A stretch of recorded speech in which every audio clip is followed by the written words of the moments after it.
Welcome to Life in Abundance with Pastor Joseph from Forward in Faith Ministries. Pastor Joseph shares the secrets to enjoying the life that Jesus made available for you and I. Life in Abundance. Enjoy and be inspired. This week we are talking about get down to work. Get down to work. We are taking our scripture reading from the book of Proverbs chapter 10 verse 4 and 5. That's Proverbs chapter number 10 verse 4 and 5. From the King James Version it reads, He becometh poor that dealeth with a slack hand, but the hand of the diligent maketh rich. He that gathereth in summer is a wise son, but he that sleepeth in harvest is a son that causeth shame. Let me take it up again from the Amplified Version. The Amplified verse 4 and 5.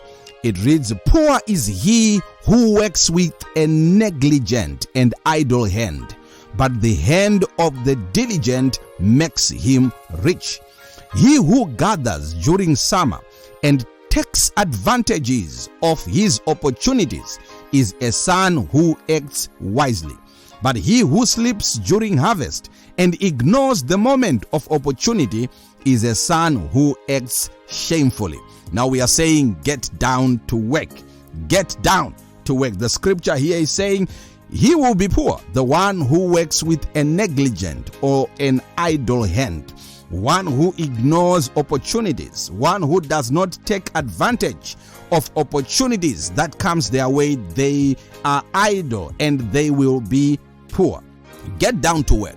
That's what we are talking about here. Now, there is a challenge, there is a crisis of many people who analyze environment, circumstances so much to the degree that they don't end up doing anything. They gather all the reasons why they can't embark on the business. They gather all the reasons why they can't embark on the project. They have all the reasons in the world why they can't start the building. Now, scripture says if you are idle, if you work with a negligent hand, if you don't take advantage of opportunities, scripture has said you will be poor. It is important that you get down to work.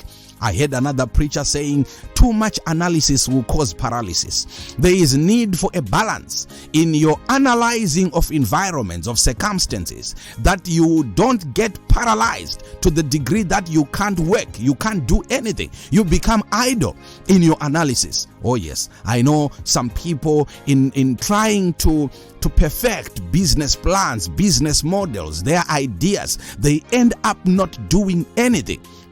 It is important that you put your hands to work. Don't allow the research, the statistics, the environment, the circumstances to hinder you from working. Because what eventually brings the profit is not the analysis. What eventually brings the profit and the results is the indulgence in the work.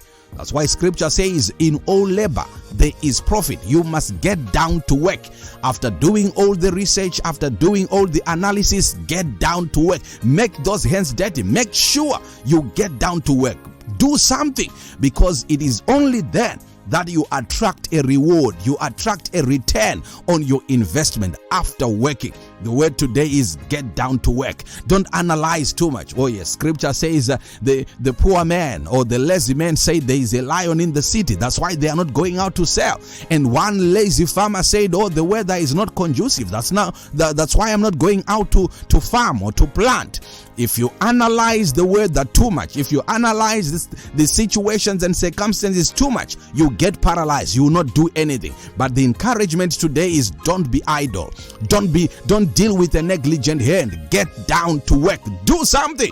Work on that garden. Work on that field. Work on that project. Work on that career. Work on that skill. Work on that talent. Work on that ability that God has given you.